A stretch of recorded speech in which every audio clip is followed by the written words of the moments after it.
नमो जिणाणम। प्राकृताचार्य श्री सुनील सागर जी महाराज की जय। मनुष्य एक ऐसा प्राणी है जो अपनी भावनाओं को भाषा के माध्यम से प्रकट करता है, जिसे हम लैंग्वेज कहते हैं, हिंदी, इंग्लिश आदि। और अपनी भावनाओं को व्यक्त करने के लिए लिख कर के बताते हैं, जिसे हम लिपि कहते हैं। अभी जो क, ख, ग ये सब हम जानते हैं, वो देवनागरी लिपि है। ये तो अभी की है, पर मूल जो इसका है, जो इसकी जड़ है, जो सबसे प्राचीन लिपि है, वो है ब्राह्मी लिपि।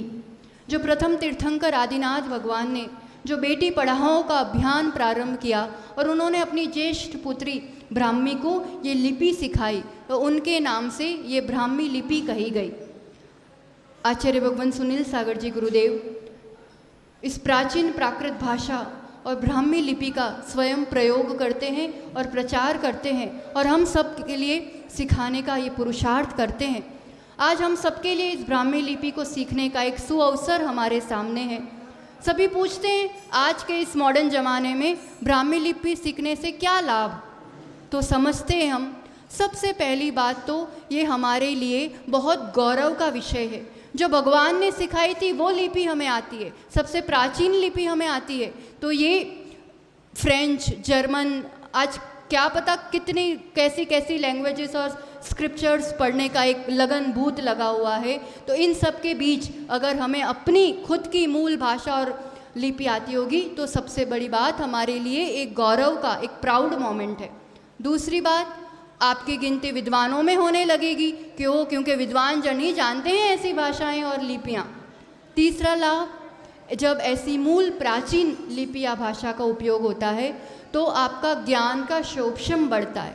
आप जानते हैं भक्तामर आप हिंदी पढ़ो और संस्कृत पढ़ो तो उन बीजाक्षरों का जब वाचन होता है तो आपके आत्मा में, चेतना में उसका प्रभाव पड़ता है, आपकी पर्सनालिटी विकसित होती है, आपका ऑरा पॉजिटिव होता है, ज्ञान का शोभशम बढ़ता है। इसलिए बच्चों को भी ये लिपि सिखाना ही सिखाना चाहिए। चौथा लाभ, ये प्राचीन लिपि अपने भारत के इतिहास में कई जगह शिलालेखों में उपयोग हुआ है। अब उसको कोई पढ़ना ही नहीं जानता, उसका अर्थ निकालना ही नहीं जानता, बस वो कुछ कुछ लिखा हुआ है उतना पता चलता है। और कई जगह ऐसा देखा गया है कि उसका अर्थ का अनर्थ हो जाता है, हमारी संस्कृति का, पूरा तत्व का नाश हो रहा है।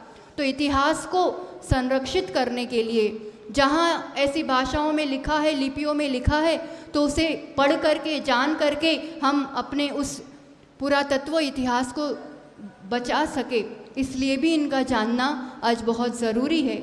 और अंतिम में कहेंगे कि अगर हम ऐसी कोई लिपि जानते हैं जो सब लोग, बहुत लोग नहीं जानते, तो हमें सीक्रेट में आपस में कोई ऐसी बात करनी हो, कुछ लिख के देना हो, कुछ मैसेज देना हो, तो आपस में भी हम सब जो जानते हैं वो आपस में सीक्रेट रूप से भी इस लिपि का उपयोग कर सकते हैं। तो हम तो यही कहेंगे कि सीखा हुआ कभी भी व्यर्थ नहीं जाता है। शिल्पा जी और निधि जी जैन जो ये आप सबके लिए ब्राह्मी लिपि को आधुनिक ढंग से सिखाने का जो प्रयास कर रहे हैं वो सचमुच सराहनीय और अनुकरणीय है।